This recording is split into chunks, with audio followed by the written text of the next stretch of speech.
We are using some of the strongest measures Canada has ever seen.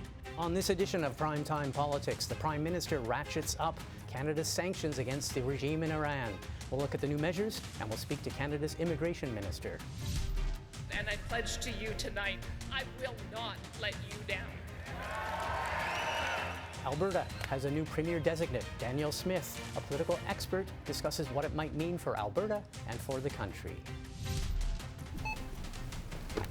Canada's economy stopped 3 months of job losses with a turnaround in September. But what does it mean? How does it all fit into a possible recession and the upcoming interest rate hikes? And we start with that announcement by Prime Minister Trudeau of the ramping up of sanctions against the Iranian regime. For weeks, Iranians have been protesting in the streets against the Islamic Revolution's so-called morality police, with hundreds injured and scores killed by authorities. And for several weeks here in Ottawa, the federal opposition parties have been pressing the Prime Minister to act. On Friday afternoon, Justin Trudeau announced new measures. The choice we've made and that we're announcing today that we're moving forward on is to invoke measures that haven't been used since Bosnian war crimes or since the genocide in Rwanda, to ensure that there is no doubt that the Iranian regime receives the strongest pushback from Canada that we possibly can, that we move forward on limits and penalties for well over 10,000 members of the Iranian leadership and military forces, and that we ensure that Canadians, including Canadians of Iranian descent, are not vulnerable to foreign interference by the Iranian regime.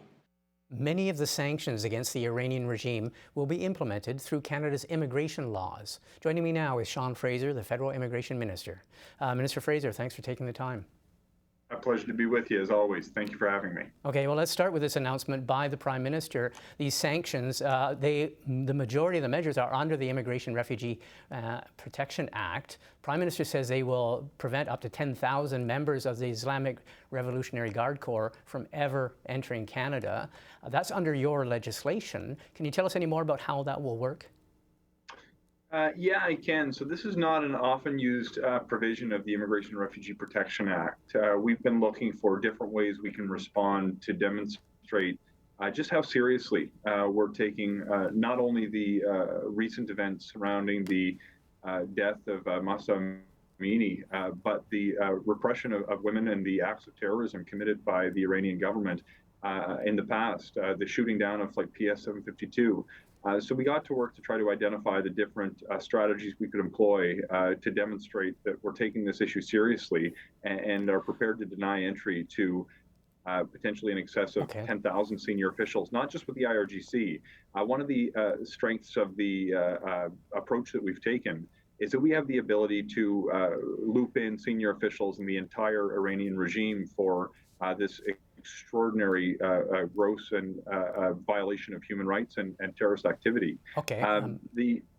Briefly, though, why did it take so long, and why did you choose this method and not declaring them a criminal terrorist organization under the criminal code? Well, when you look at the powers that are available under the criminal code, there's some potentially very severe consequences for people who are not complicit with the IRGC's bad actions over many years. There's actually Iranian Canadians who are in Canada today that could potentially be connected to people who were conscripted into the IRGC. If you list members of the IRGC under the criminal code, it has the potential to render inadmissible family members who could be in Canada today who have nothing to do with the IRGC. The strength of the approach that we've chosen to take allows us to render inadmissible significant numbers of people across the regime, including within the IRGC, but it also allows me to create public policies to carve people out of such a designation if they are people who were not complicit, if they're human rights defenders who were conscripted into the IRGC who may have actually deserted. It's a more nimble approach that's actually more broad-based in terms of its implications for members of the Iranian regime who are actually bad actors. Okay, another question. A lot of people close to your organization, close to the bureaucracy, close to the government, has suggested that Canada is at sanctions overload, that we don't have the resources to screen and investigate and stop and deal with this many people. What's your thoughts on that?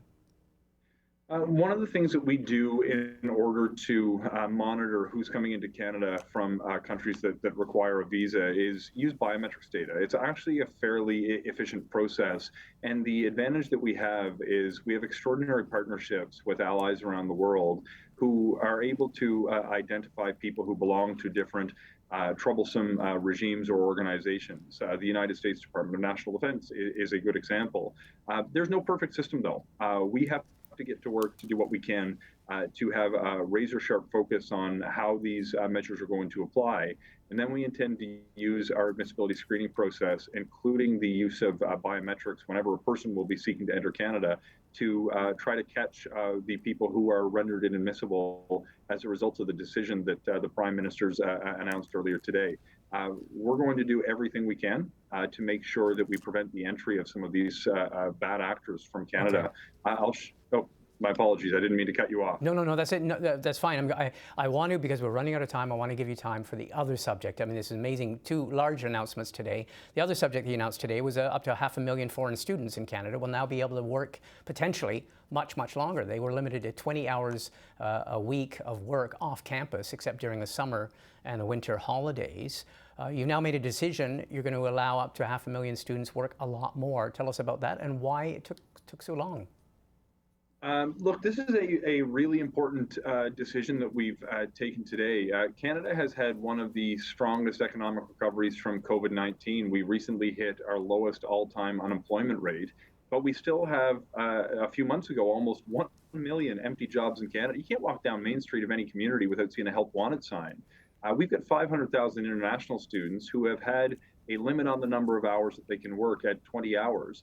This is a simple and intelligent solution that makes it easier for these 500,000 people to fill gaps in the labor force. This is not just a policy that benefits international students. This is a policy that benefits businesses in our communities that are going to help grow the economy. This is the right kind of decision we should be taking. We're going to have it in effect beginning November 15th through to the end of 2023 to see what the impacts are going to be. We'll keep a laser focus on the labor market dynamics, but we're going to learn a lot from what happens once we have real world data that explains how students adjust and how businesses make use of this new announcement. Okay, great, because you leave the door open to that. Obviously, we'll watch watch the uptake on that and see how many people avail themselves of these new rules. I want to thank you very much for speaking with us on both subjects.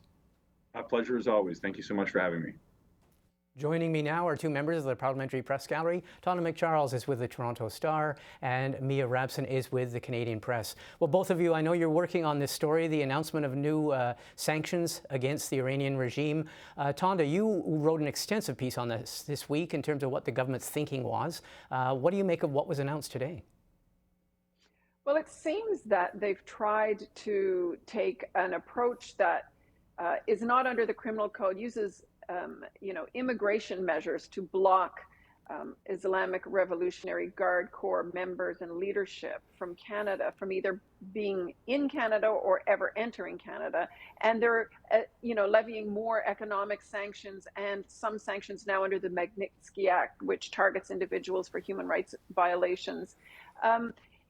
I think what they're trying to do is make it a targeted effort, but at the same time, the Prime Minister has said that they've accepted that there are some 10,000 people that might come under this. Now, are some of those people in Canada? We don't know. There's a lot of detail we didn't hear today. They're using a provision in the IRPA, the Immigration Refugee Protection Act, to essentially make people inadmissible on grounds of terrorism. But at what point do they actually get to target 10,000 people? Where's that list coming from? How do you verify who is on that list? And are any of them here? We didn't get answers on any of that today. Experts I've talked to this afternoon say that they're the money that they're putting into enforcement now is a good thing. It's very much needed. That Canada right now is very handicapped on its ability to find out who's got assets held in Canada, to freeze their bank accounts, to freeze those assets. If they're going to put more money into tracking that kind of thing at Global Affairs and at the RCMP, people say that's a welcome thing. But look, I think there are a lot of details we don't know about how this is rolling out, and the Prime Minister said we'll get more next week. Yeah, I asked that question to Sean Fraser, the Immigration Minister, about sanction fatigue. Some people, as you mentioned, and in your article this week, about does Canada have the capacity? And he said, well, a lot will be, he seems to put a lot of confidence in biometrics. Mia, what do you make of the measures? And then we can talk about the politics of this. Well, I mean, the government had to do something. They have been getting hammered in recent days. The pressure on this has really grown in the last several weeks after the death of a woman in Iran who, by the morality police, that's led to massive uprisings in Iran, and you've seen that in Canada. Last weekend, there was an enormous rally in Toronto area, and Justin Trudeau was not there, and it was not, his absence was definitely noted, and it sort of set forth this entire week of just criticism against the government, not doing enough, not listening to the families. So the measures themselves are something they had to do. They seem to be a little bit lacking in detail, and it's almost like they rolled them out today because they knew they were under pressure, that they had to do something. Chrystia Freeland, the Deputy Prime Minister, got sort of heckled and harassed at a rally that was held on Parliament Hill this week. So I think we need a lot more detail, but we did start to see the inkling that the government is finally moving on this. I mean, the plane crash that they are partly responding to was almost 3 years ago now. Yeah, 1,000 days. We celebrated, or we commemorated 1,000 days since the shooting down of that airliner. To you, Tonda, what do you make of the politics? Because a lot of people, the opposition party, as Mia mentions, especially the opposition Conservatives, have been, it's the only subject they've been going on in question period that's not been inflation. They've carved out 2 weeks worth of solidly hammering the government. Do we really know why it took the government so long to make these decisions? Well, look, the Parliament unanimously in 2018 supported the idea of listing the IRGC as a terrorist entity.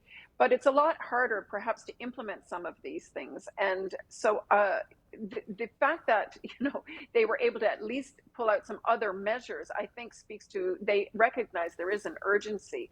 But it's a lot easier to do, I think, to criticize from the opposition benches than it is to actually implement some of this stuff. And, kudos to the Conservatives for keeping the pressure up. But I think, it was said to me by many people this week that I discussed this with inside government, that if it were easy, it would have been done long ago. The Conservatives, when they were in government, they didn't do it either. So this is a very problematic, complex thing. It affects potentially many Iranian Canadians as well. But it's good to see some action finally, at least on the enforcement piece. Okay, let's look at another issue which sort of exploded at the week's end or near the end of the week, and that was this revelation that they originally dug up by Global News, and that is of these 4 years worth of YouTube videos, political videos, promotional videos by Pierre Poilievre, but which contain a hidden tag, the hidden tag which links or advertises these videos to groups that are associated with misogynist movement, to the sort of a men's-only movement, and possibly some even more virulent misogynist groups. The Conservative government, the Conservative Party, has said that they looked into it. They've said that a lot of people had access to his videos. They were unable to track down exactly who was responsible, but the tags have been removed immediately. What do you make of the outcry? Mia, what do you make of the outcry? The Liberals raised this and said it's proof that the Conservative leader has been and continues to court extremist groups, and the Conservatives responded in the way I described. What do you make of how it's all playing out? Well, so the Liberals have been trying for months, if not years, to connect Pierre Poilievre and the Conservatives to some of these more extremist far-right movements. We saw that during the convoy. We've seen it in the months since, and the Conservatives and Pierre Poilievre have tried very hard to try and say that that's not who they are. We had earlier this year, there was a picture of Poilievre with a known leader, far-right leader, and he sort of disavowed it, but without really sort of apologizing, and his response was sort of, well, I know, I did that, but it's a problem for you guys as well. You see that again here. The Liberals are trying to make this connection, and this decision, this tag, basically handed them a gift by saying, well, you actually tagged your own videos targeting these people that you say that you're not you're not connected to. So it's a big problem for Poilievre. His response was not as much of a sort of denial as people maybe were expecting. They started to do an investigation, and then they said, well, there were so many people working there, we couldn't possibly figure out who it is, which just leaves the door open that it was him, that it was Poilievre himself. So the Liberals are going to continue to use this. You saw some really strong statements from them even today about this. It is not going to go away easily for the Conservative leader. You can expect that this is something the Liberals will be bringing up again and again and again. Okay, Tonda, your thoughts on how this has played out? Well, I think the Conservative leader's office would be wise to actually put it to bed immediately and find out who actually did put that tag on. It can't be that difficult. He is a master of social media himself, and they have had many, I think, months of campaigning to understand who exactly they're targeting their messages to. So politically, he'd be very wise to put it to bed really quickly and find out, and not just drop the probe, because it looks like a shrug.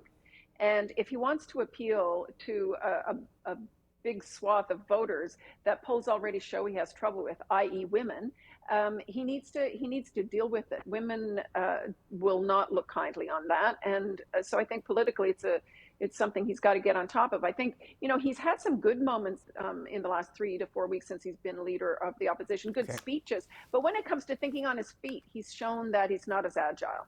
Okay, on that note, obviously we will revisit some of these issues. I want to thank both of you. I want to wish you a happy Thanksgiving weekend. Yeah, same to you, Martin.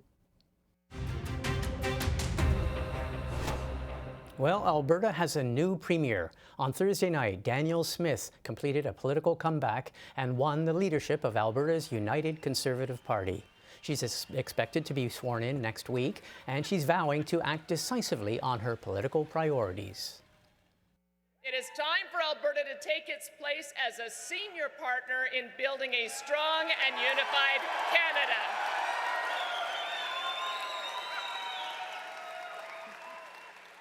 No longer will Alberta ask permission from Ottawa to be prosperous and free.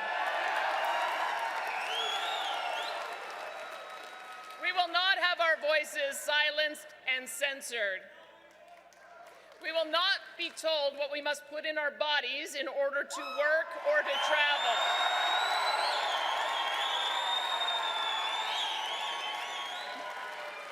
We will not have our resources landlocked or our energy phased out of existence by virtue signaling prime ministers. Joining me now is Laurie Williams. She's a political scientist at Calgary's Mount Royal University and a longtime observer of Alberta politics. Professor Williams, thanks for joining us. Oh, it's my great pleasure. Now, Danielle Smith, in her victory speech, she said that no longer will Ottawa or anyone else dictate what Albertans can put in their bodies or how Albertans can deal with their resources, et cetera, et cetera. She continued that messaging, and she promised to make her controversial Alberta Sovereignty Act one of the first orders of business. That's the act that will supposedly allow Alberta to basically ignore federal legislation if the government feels it's not in the province's interest. Tell us where this is all going. I mean, a lot of the other leadership candidates who are against the Sovereignty Act, where do you see it going? Well, it raises a few questions. So as things stand right now, certainly the folks that voted Danielle Smith into office are supportive of being much tougher on Ottawa than currently they are. And a lot of Albertans agree with some of those things, particularly around managing resources and our economy, and just sort of being appreciated as a contributor to the country. But Danielle Smith is far afield of mainstream Albertans. There isn't broad support. In fact, there's quite a bit of opposition to the Alberta Sovereignty Act, a lot of questions about what it's going to contain. And Danielle Smith is going to have to convince first her caucus and then Albertans in general that this is actually a winning strategy. It remains to be seen whether this is going to have to be moderated or watered down to get caucus support, or in light of the next provincial election, and whether that's going to alienate the folks that voted for her yesterday. Well, that sets up the next question. That was about party unity. We know that Ms. Smith has held her first caucus meeting this morning. She's also supposedly sent a letter out to each and every MLA, Conservative MLA, UPC MLA. She's saying she wants to sit down for at least half an hour with each of them and chat with them. She's saying that the politics is a blood sport, and she's inviting everyone to bury the hatchet now and to come together. How much of a challenge does she have?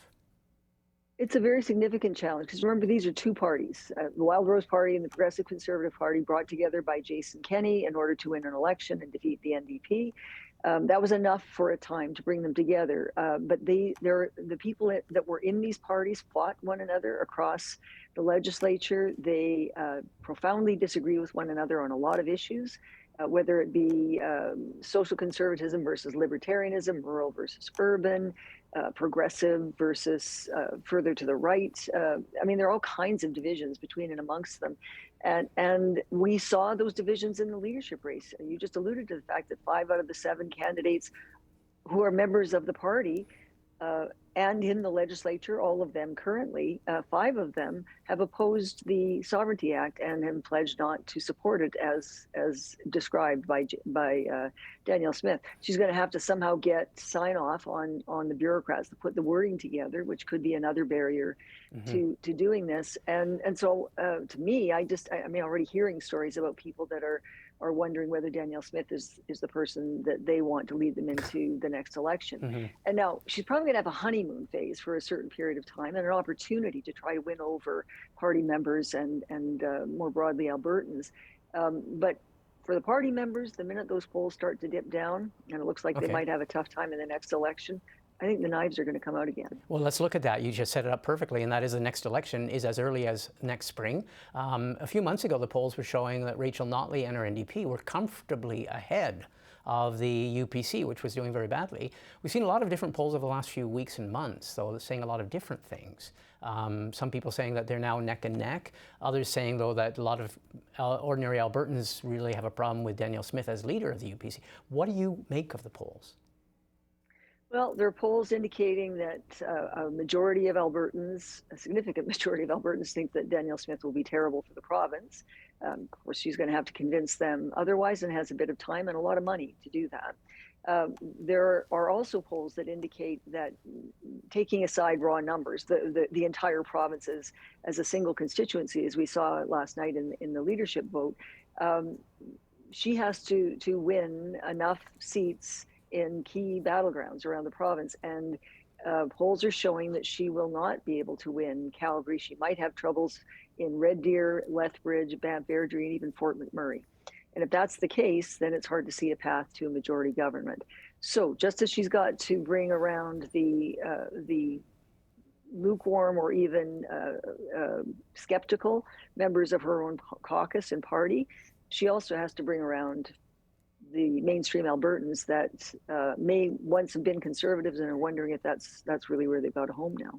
Okay, well, we no doubt will speak again as we watch this unfolding story, as well as the relations with Ottawa. Thank you very much for taking the time. Oh, thank you. Canada's job numbers have taken a turn for the better. The economy created 21,000 new jobs in September. Now, that's a modest turnaround from the 100,000 jobs that were lost in the previous 3 months.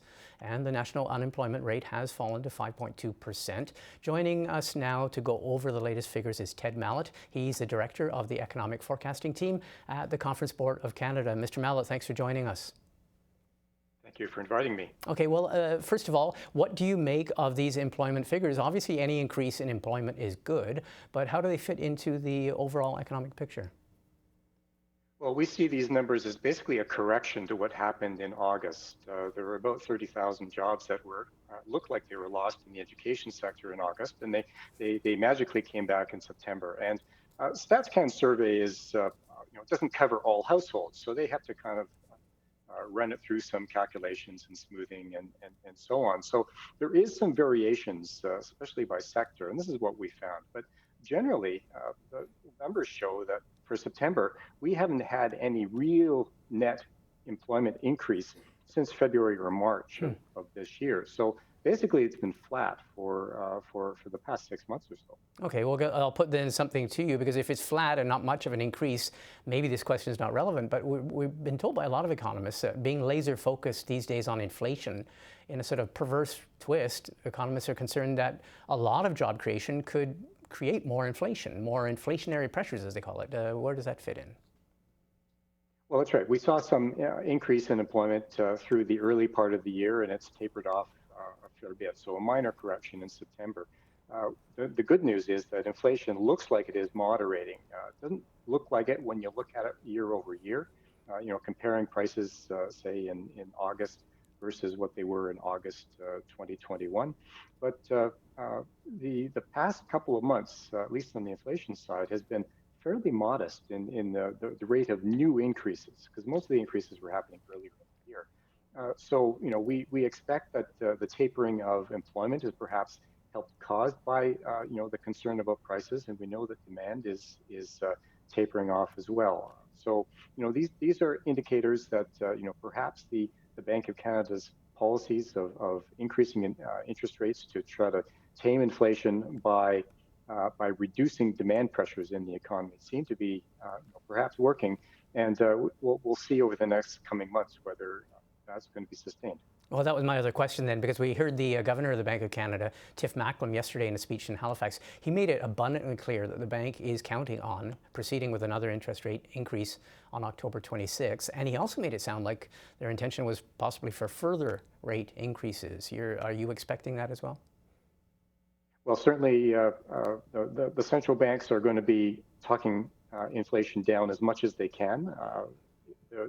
The postures, the language they use is just as important as the numbers that they put out in terms of the benchmark rates and so on. We certainly know the U.S. Fed is talking very hard on that. There's some question whether maybe they're trying to scare people to reduce demand more so than maybe they can ease up on their plans to increase on rates. Okay, last question, and I know this might be a complex one, but with, basically you're describing a sort of a stagnant job situation and inflation not what it was a few months ago, but still a concern. Are we in a recession?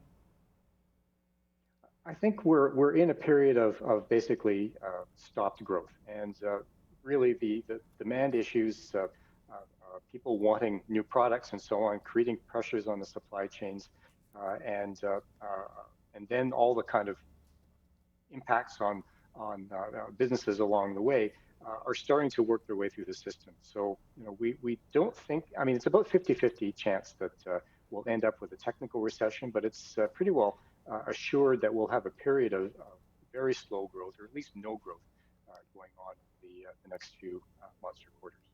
Okay, Ted Mallett, thank you very much for speaking with us, and we'll keep in contact. My pleasure, thank you.